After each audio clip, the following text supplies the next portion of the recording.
നമസ്കാരം. ഇന്ന് നമ്മൾ പഠിക്കുന്നത് കഴിഞ്ഞ ക്ലാസ്സിൻ്റെ ഒരു കണ്ടിന്യൂഷൻ ആണ് കേട്ടോ. കഴിഞ്ഞ ക്ലാസ്സിൽ long and short button hole സ്റ്റിച്ചിൻ്റെ ബേസിക് സ്റ്റിച്ചാണ് നമ്മൾ പഠിച്ചത്. ഇന്നത്തെ ക്ലാസ്സിൽ നമ്മൾ ബീഡ്സും സ്റ്റോണും യൂസ് ചെയ്തുകൊണ്ട് എങ്ങനെ ഈ ഒരു സ്റ്റിച്ച് ചെയ്യാം എന്നാണ് പഠിക്കുന്നത്. ഞാനിവിടെ സെമി സർക്കിൾ ഷേപ്പാണ് ഡ്രോ ചെയ്യുന്നത്. നമ്മൾ ബ്ലൗസിൻ്റെ സ്ലീവ്സിലൊക്കെ ഈ ഡിസൈൻ ഒരുപാട് യൂസ് ചെയ്യാറുണ്ട്. ഇതുപോലെ ഒരു ബേസ് ലൈൻ വരച്ചിട്ട് ചെയ്യുകയാണെങ്കിൽ കുറച്ചുകൂടെ എളുപ്പമായിരിക്കും. ഇവിടെ സെൻറ്ററിൽ സ്റ്റോൺ ഒട്ടിച്ചു കൊടുക്കാനുള്ള സ്പേസ് കൂടി വിട്ടിട്ടാണ് നമുക്ക് ബാക്കി ഡ്രോ ചെയ്യേണ്ടത്. അപ്പോൾ ആദ്യം ആ സ്റ്റോൺ ഒട്ടിച്ചു കൊടുക്കാനുള്ള ഒരു ചെറിയ സർക്കിൾ ഞാൻ ഡ്രോ ചെയ്യാം. അത് നമ്മൾ ഏത് സ്റ്റോണാണോ ഒട്ടിക്കുന്നത് ആ ഒരു സ്റ്റോണിൻ്റെ വലുപ്പത്തിലായിരിക്കണം ഈ നടുക്ക് വരയ്ക്കുന്ന സർക്കിൾ. ഞാനിവിടെ ചെറിയ സ്റ്റോണാണ് ഒട്ടിച്ചു കൊടുക്കുന്നത്, അതുകൊണ്ടാണ് ഞാൻ ചെറിയൊരു സർക്കിൾ ഡ്രോ ചെയ്തത്. ഇനി ഈ ഒരു സ്റ്റോണിന് ചുറ്റുമായിട്ട് ഞാൻ ബീഡ്സ് വെക്കുന്നുണ്ട്. അപ്പോൾ ആ ഒരു ബീഡ്സിൻ്റെ സ്പേസ് കൂടി നമ്മൾ ഡ്രോ ചെയ്യണേ. ഈ സ്റ്റോൺ ഒട്ടിച്ചു കൊടുക്കുന്ന സ്പേസും അതുപോലെ ബീഡ്സ് സ്റ്റിച്ച് ചെയ്യുന്ന സ്പേസും നമുക്ക് എക്സ്ട്രാ വരുന്നതാണ്. അതുകൊണ്ടാണ് അത് ഞാൻ ആദ്യമേ ഡ്രോ ചെയ്ത് അത്രയും സ്ഥലം അങ്ങ് മാറ്റിയത്. ഇനി 2 സെമി സർക്കിൾ കൂടി ഡ്രോ ചെയ്ത് കൊടുക്കണം. ഇവിടെ ഞാൻ ഡ്രോ ചെയ്യുന്ന മെത്തേഡൊന്നും നിങ്ങൾ നോക്കണ്ട. ഇതുപോലെ ഡ്രോ സർക്കിൾ ഉണ്ടെങ്കിൽ നമുക്ക് എത്ര സ്പേസ് വേണം എന്ന് വെച്ചാൽ അത് അഡ്ജസ്റ്റ് ചെയ്ത് നമുക്ക് ഓരോ സർക്കിളും ചേഞ്ച് ചെയ്ത് വെച്ച് ഡ്രോ ചെയ്ത് കൊടുക്കാം.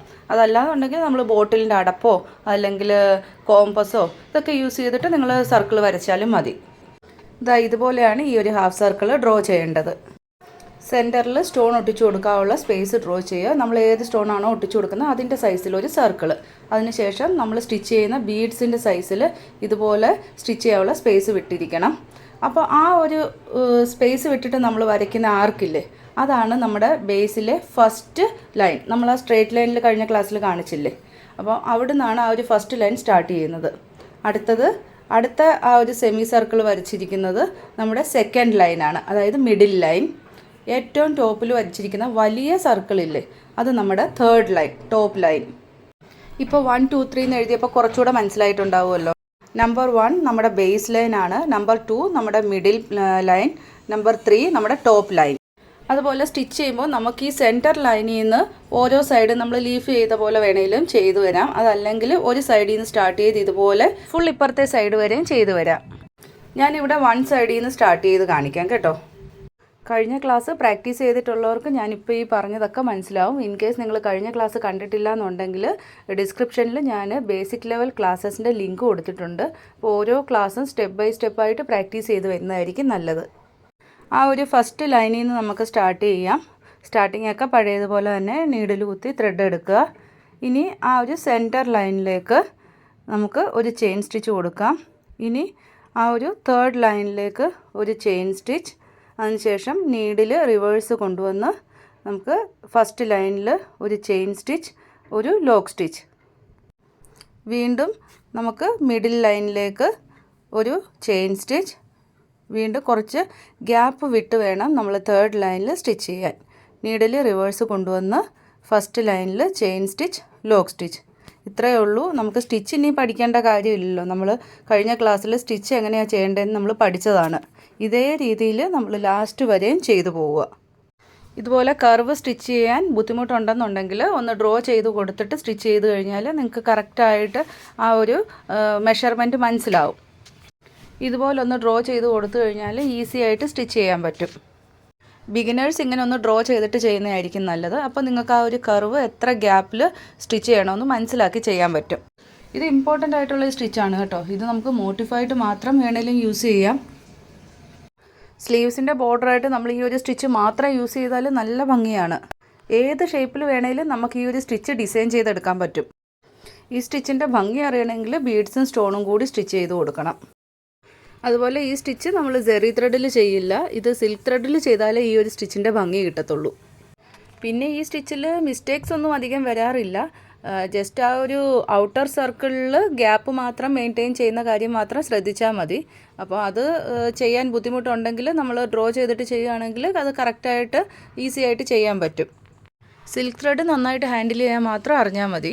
അതിപ്പോൾ ഇത്രയും ക്ലാസ് നിങ്ങൾ പ്രാക്ടീസ് ചെയ്ത് വന്നതുകൊണ്ട് അതൊരു ബുദ്ധിമുട്ടായിരിക്കത്തില്ല. നിങ്ങൾക്കിപ്പോൾ ഈസി ആയിട്ട് സിൽക്ക് ത്രെഡ് ഹാൻഡിൽ ചെയ്യാൻ പറ്റും. പിന്നെ ഇവിടെ ശ്രദ്ധിക്കേണ്ടത് എൻഡ് നോട്ട് ഇടുന്നതാണ്. എൻഡ് നോട്ട് എപ്പോഴും നമ്മൾ കഴിഞ്ഞ ക്ലാസ്സുകളിൽ ചെയ്ത പോലെ തന്നെ ആ ഒരു ബേസ് ലൈനിൽ തന്നെ എൻഡ് നോട്ട് കൊടുത്ത് ഫിനിഷ് ചെയ്യണം. ഇപ്പോൾ ഈ ഒരു സ്റ്റിച്ച് മനസ്സിലായല്ലോ. കഴിഞ്ഞ ക്ലാസ്സിൽ നമ്മൾ സ്ട്രേറ്റ് ലൈനിൽ ചെയ്തു, ഇപ്പം നമ്മൾ കർവിൽ ചെയ്തു, അത്രയേ ഉള്ളൂ. ഇനി നമുക്ക് സെൻറ്ററിൽ സ്റ്റോണും ബീഡ്സും സ്റ്റിച്ച് ചെയ്യാം. ആദ്യം സ്റ്റോൺ ഒട്ടിച്ചു കൊടുക്കാം. സ്റ്റോൺ ഒട്ടിക്കാനായിട്ട് നമ്മൾ ഫാബ്രിക് ഗ്ലൂ ആണ് യൂസ് ചെയ്യുന്നത്. ഞാനിവിടെ ചെറിയൊരു സ്റ്റോണാണ് കേട്ടോ ഒട്ടിക്കുന്നത്. സ്റ്റോൺ ഒന്ന് ഉണങ്ങിയതിന് ശേഷം വേണം കേട്ടോ ബീഡ്സ് സ്റ്റിച്ച് ചെയ്യാൻ, അല്ലെങ്കിൽ സ്റ്റോൺ അങ്ങോട്ടും ഇങ്ങോട്ടും ഒക്കെ മൂവ് ആവും. ബീഡ്സ് ഇതുപോലെ ഓരോന്നോരോന്നായിട്ട് കോർത്തെടുക്കുക. ഞാനിവിടെ ബീഡ്സിൻ്റെ നീഡിലല്ല യൂസ് ചെയ്യുന്നത്, ഞാൻ നമ്മുടെ ത്രെഡിൻ്റെ നീഡിൽ തന്നെയാണ് യൂസ് ചെയ്യുന്നത്. ബീഡ്സിന് പകരം ചെയിൻ സ്റ്റിച്ച് കൊണ്ട് വേണമെങ്കിലും നമുക്ക് ഫില്ല് ചെയ്യാം. ജെറി ത്രെഡ് യൂസ് ചെയ്ത് നമുക്ക് ഡബിൾ ചെയിൻ സ്റ്റിച്ചിൽ നമുക്ക് ഈ ഒരു സ്ഥലം ഫില്ല് ചെയ്തെടുക്കാൻ പറ്റും. ഇവിടെ നമുക്ക് എൻഡ് നോട്ട് കൊടുത്ത് ഫിനിഷ് ചെയ്യണം. ഇനി ആ ഒരു ഔട്ടർ സർക്കിളിന് ചുറ്റും നമുക്ക് ഇതുപോലെ തന്നെ ബീഡ്സ് കൊണ്ട് തന്നെ ഫില്ല് ചെയ്യാം. ഇവിടെ നമുക്ക് ബീഡ്സിന് പകരം ജെറി ത്രെഡിൻ്റെ ഔട്ട്ലൈൻ കൊടുക്കാം. ജെറി ത്രെഡിൻ്റെ ഔട്ട്ലൈൻ കൊടുത്താൽ ഇവിടെ കാണാൻ നല്ല ഭംഗിയാണ്. സിംഗിൾ ചെയിൻ സ്റ്റിച്ച് കൊടുക്കാതെ ഡബിൾ ചെയിൻ സ്റ്റിച്ച് കൊടുക്കുകയാണെങ്കിൽ കുറച്ചുകൂടെ ഭംഗിയാണ്.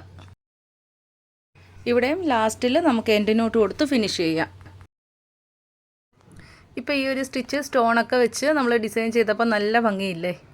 ഇപ്പോൾ നമ്മൾ റൗണ്ട് ഷേപ്പ് സ്റ്റോൺ വെച്ചല്ലേ സ്റ്റിച്ച് ചെയ്ത്. ഇനി നമുക്ക് ഗോബി ഷേപ്പിൻ്റെ സ്റ്റോൺ വെച്ച് സ്റ്റിച്ച് ചെയ്ത് കാണിക്കാം. ഗോബി ഷേപ്പെന്നോ തിലകൻ ഷേപ്പെന്നോ ഒക്കെ പറയാറുണ്ട്. ഇനി ഈ ഒരു ഷേപ്പ് നമുക്ക് സ്റ്റിച്ച് ചെയ്യുന്നത് എങ്ങനെയാണെന്ന് നോക്കാം. അപ്പോൾ ഇതിൻ്റെ സെൻറ്ററിൽ നമ്മൾ ഈ ഒരു സ്റ്റോണില്ലേ, ബ്ലൂ കളർ സ്റ്റോണാണ് നമ്മൾ ഒട്ടിച്ചു കൊടുക്കുന്നത്.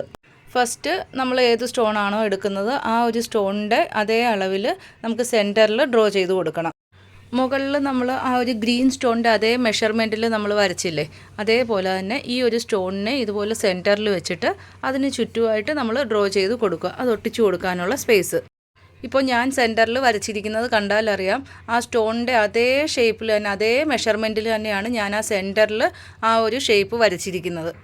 ഇതേപോലെ തന്നെ നമ്മൾ ഏത് സ്റ്റോണാണോ ഒട്ടിക്കുന്നത് ആ സ്റ്റോണിൻ്റെ അതേ മെഷർമെൻറ്റ് നമ്മൾ ഇതുപോലെ തന്നെ ഡ്രോ ചെയ്ത് കൊടുക്കണം. എങ്കിൽ മാത്രമേ കറക്റ്റായിട്ട് നമുക്ക് അവിടെ ആ സ്റ്റോൺ ഒട്ടിക്കാനുള്ള സ്പേസ് കിട്ടത്തുള്ളൂ. അതുപോലെ ഈ സ്റ്റോൺ വെക്കുന്നത് നമ്മൾ ഗോപി ഷേപ്പിലല്ല വെക്കുന്നത്, തിരിച്ചാണ് വെക്കുന്നത്. അതായത് ആ ഷാർപ്പ് എഡ്ജ് താഴോട്ട് വരുന്ന രീതിയിലാണ് വെക്കുന്നത്. എങ്കിലേ നമുക്ക് ആ ഒരു ഫെദർ ഷേപ്പ് കറക്റ്റായിട്ട് കിട്ടത്തുള്ളൂ. ഇനി ഈ സ്റ്റോണിന് ചുറ്റുമായിട്ട് ഞാൻ ബീഡ്സ് സ്റ്റിച്ച് ചെയ്ത് കൊടുക്കുന്നുണ്ട്. അതാണ് അടുത്ത ഒരു ആർക്ക് വരച്ചിരിക്കുന്നത്. ഇതാണ് നമ്മുടെ ലൈൻ നമ്പർ 1. നമ്മൾ ഏത് സൈസിലുള്ള ബീഡാണോ സ്റ്റിച്ച് ചെയ്യുന്നത് അതിനനുസരിച്ചുള്ള സൈസ് കൊടുക്കുക. 1 mm ആണെങ്കിൽ അത്രയും സ്പേസ് കൊടുക്കുക, 2 mm ആണെങ്കിൽ അത്രയും സൈസ് കൊടുക്കുക. അപ്പോൾ നമ്മുടെ ബീഡ്സിനനുസരിച്ചുള്ള സൈസ് നമ്മളവിടെ അടുത്ത ഒരു ആർക്കായിട്ട് കൊടുക്കുക. ഇതിന് മുകളിലായിട്ട് നമ്മൾ ഈ വരച്ചിരിക്കുന്ന ഈ ഒരു ആർക്ക് ഷേപ്പാണ് നമ്മുടെ മിഡിൽ ലൈൻ, ലൈൻ നമ്പർ 2. ഇനി അതിന് മുകളിലത്തേത് ലൈൻ നമ്പർ 3, നമ്മുടെ ടോപ്പ് ലൈൻ. അപ്പോൾ ഇത് ഇത്രയും മനസ്സിലായല്ലോ, നമ്മുടെ 3 ലൈനും അതുപോലെ ഓരോ ഷേപ്പിനനുസരിച്ച് എങ്ങനെയാണ് ഡ്രോ ചെയ്യുന്നതെന്നും. ഈ ഒരു 3 ലൈനിനെ ബേസ് ചെയ്തിട്ടായിരിക്കും നമ്മൾ സ്റ്റിച്ച് ചെയ്യുന്നത്. ഇവിടെ ഞാൻ സെൻറ്റർ ലൈനും കൂടി വരച്ചു കൊടുക്കാം. പിന്നെ ഈ ഒരു ഷേപ്പ് ശ്രദ്ധിച്ചാൽ അറിയാം, നമ്മൾ താഴേക്ക് വരുംതോറും വീതി കുറഞ്ഞുകൊണ്ടിരിക്കും. അതായത് ആ ഒരു ഗോബി ഷേപ്പിൻ്റെ ആ ഒരു ഷാർപ്പ് എഡ്ജിൻ്റെ പോയിൻ്റ് ഇല്ലേ, അതായിരിക്കണം എല്ലാ ലൈനിൻ്റെയും എൻഡിങ് പോയിൻറ്റ്. നമ്മൾ സ്റ്റിച്ച് ചെയ്യുമ്പോഴും ഇതേ ഒരു ഷേപ്പ് മെയിൻറ്റെയിൻ ചെയ്താണ് സ്റ്റിച്ച് ചെയ്യുന്നത്. അത് സ്റ്റിച്ച് ചെയ്യുമ്പോൾ കാണിച്ചു തരാം. ഇവിടെ നമുക്ക് ഓരോ സൈഡായിട്ട് ചെയ്തു പോകാം. ഫസ്റ്റ് ഈ ഒരു സെൻറ്റർ ലൈനിൽ നിന്ന് സ്റ്റാർട്ട് ചെയ്യാം. നീഡിൽ കുത്തി ത്രെഡ് മുകളിലെടുക്കുക. ഇനി നമുക്ക് മിഡിൽ ലൈനിലേക്ക് ഒരു ചെയിൻ സ്റ്റിച്ച്, അതിനുശേഷം നമുക്ക് ടോപ്പ് ലൈനിലേക്ക് അതായത് ലൈൻ നമ്പർ 3യിലേക്ക് ഒരു ചെയിൻ സ്റ്റിച്ച് കൊടുക്കുക. അതിനുശേഷം നീഡിൽ തിരിച്ച് റിവേഴ്സ് കൊണ്ടുവന്ന് നമുക്ക് ലൈൻ നമ്പർ 1ലേക്ക് ഒരു ചെയിൻ സ്റ്റിച്ച്, ഒരു ലോക്ക് സ്റ്റിച്ച്. ഇപ്പോൾ സെൻറ്റർ ലൈനിൽ നമ്മുടെ സ്റ്റിച്ച് ലോക്കായിട്ടുണ്ട്. ഇനിയിപ്പോൾ സ്റ്റിച്ച് നമുക്ക് പഠിക്കേണ്ട ആവശ്യമില്ലല്ലോ, കാരണം എല്ലാ ഷേപ്പിനനുസരിച്ച് നമുക്ക് ആ ഒരു സ്റ്റിച്ചിനെ ലെന്ത് കൂട്ടുകയും കുറയ്ക്കുകയും മാത്രം ചെയ്താൽ മതി. പിന്നെ ഇതുപോലെ ഒരു ത്രെഡ് മാത്രമാണ് മുകളിലേക്ക് വരുന്നതെന്നുണ്ടെങ്കിൽ നമ്മൾ ആ സ്റ്റിച്ച് കണ്ടിന്യൂ ചെയ്ത് പോവല്. ഇതുപോലെ സ്റ്റിച്ച് ഒന്ന് അഴിച്ചു കൊടുക്കുക. അഴിച്ചു കൊടുത്തിട്ട് പ്രീവിയസ് സ്റ്റിച്ചിൽ നിന്ന് തന്നെ സ്റ്റാർട്ട് ചെയ്ത് വരണം. അപ്പോൾ ഇതുപോലെ തന്നെ നമുക്ക് ഈ ഒരു 1 സൈഡ് ഫുള്ള് സ്റ്റിച്ച് ചെയ്ത് പോകാം. അതുപോലെ നിങ്ങൾക്ക് ഓൺലൈൻ ക്ലാസ്സിൽ ജോയിൻ ചെയ്യണം എന്നുണ്ടെങ്കിൽ സ്ക്രീനിൽ കാണുന്ന വാട്സപ്പ് നമ്പറിൽ കോൺടാക്റ്റ് ചെയ്താൽ മതി. വാട്സപ്പിൻ്റെ ലിങ്ക് ഞാൻ ഡിസ്ക്രിപ്ഷനിൽ കൊടുത്തിട്ടുണ്ട്. അതാകുമ്പോൾ നിങ്ങൾക്ക് നമ്പർ സേവ് ചെയ്യാതെ മെസ്സേജ് ചെയ്യാൻ പറ്റും. വാട്സപ്പ് ഗ്രൂപ്പിൻ്റെ ലിങ്കും ഡിസ്ക്രിപ്ഷനിലുണ്ട്. നിങ്ങൾക്ക് ഡയറക്റ്റ് വേണമെങ്കിലും ഗ്രൂപ്പിൽ ജോയിൻ ചെയ്യാം. പിന്നെ ഇവിടെ സ്റ്റിച്ച് ശ്രദ്ധിച്ചാൽ അറിയാം, നമ്മുടെ ഔട്ടർ സർക്കിളിലെ ചെയിൻ കുറച്ച് സ്ലാൻറ്റിംഗ് ആയിട്ട് വരും. ആ ഒരു താഴേക്ക് വരുന്തോറും ഡിസ്റ്റൻസിൽ വ്യത്യാസം വരുന്നതുകൊണ്ടാണ് കേട്ടോ.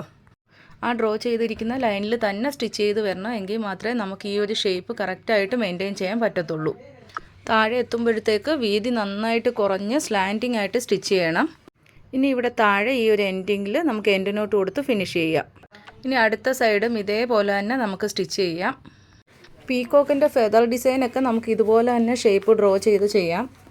അല്ലെങ്കിൽ ചെറിയ ബുട്ടാസായിട്ടൊക്കെ നമുക്ക് ഈ ഒരു ഡിസൈൻ മാത്രം ചെയ്യാൻ പറ്റും. ഈ ഒരു ഡിസൈൻ മാത്രം യൂസ് ചെയ്ത് സ്ലീവ്സോ അല്ലെങ്കിൽ കുർത്തിയുടെ ഫ്രണ്ട് ഡിസൈനൊക്കെ നമുക്ക് ചെയ്യാൻ പറ്റും. ഇതിൽ ബീഡ്സ് കൂടെ ആഡ് ചെയ്ത് കഴിയുമ്പോൾ നിങ്ങൾക്ക് ഈ ഒരു സ്റ്റിച്ചിൻ്റെ ഭംഗി എന്താണെന്ന് അറിയാൻ പറ്റും. സ്ലീവ്സിൽ ഈ ഒരു ഡിസൈൻ ബുട്ടാസായിട്ട് ചെയ്താലും അല്ലെങ്കിൽ കുർത്തിയുടെ ഫ്രണ്ടിൽ ഓൾ ഓവർ ഡിസൈനായിട്ട് ഇത് ബുട്ടാസ് കൊടുത്താലും നല്ല ഭംഗിയാണ്.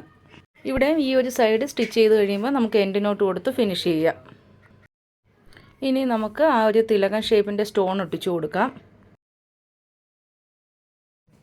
ആ സ്റ്റോൺ ഒന്ന് ഉണങ്ങുന്ന സമയം കൊണ്ട് നമുക്ക് ഔട്ട്ലൈനിൽ ബീഡ്സ് സ്റ്റിച്ച് ചെയ്ത് കൊടുക്കാം. നമ്മൾ മുകളിൽ ചെയ്ത അതേ രീതിയിൽ തന്നെയാണ് കേട്ടോ. ഇവിടെ ഞാൻ എളുപ്പത്തിന് വേണ്ടിയിട്ട് ബീഡ്സ് നീഡിലാണ് യൂസ് ചെയ്യുന്നത്. നമ്മൾ ത്രെഡ് നീഡിലാവുമ്പം കുറച്ച് ബീഡ്സ് അല്ലേ ലോഡ് ചെയ്യാൻ പറ്റൂ. അപ്പോൾ അതുകൊണ്ട് ഞാൻ ബീഡ്സ് നീഡിൽ തന്നെ യൂസ് ചെയ്യുകയാണ്. ലാസ്റ്റിൽ എൻഡ് നോട്ട് കൊടുത്ത് ഫിനിഷ് ചെയ്യാം. ഇതേപോലെ തന്നെ ആ തിലകൻ ഷേപ്പിന് ചുറ്റുമായിട്ട് നമുക്ക് ബീഡ്സ് സ്റ്റിച്ച് ചെയ്ത് കൊടുക്കാം.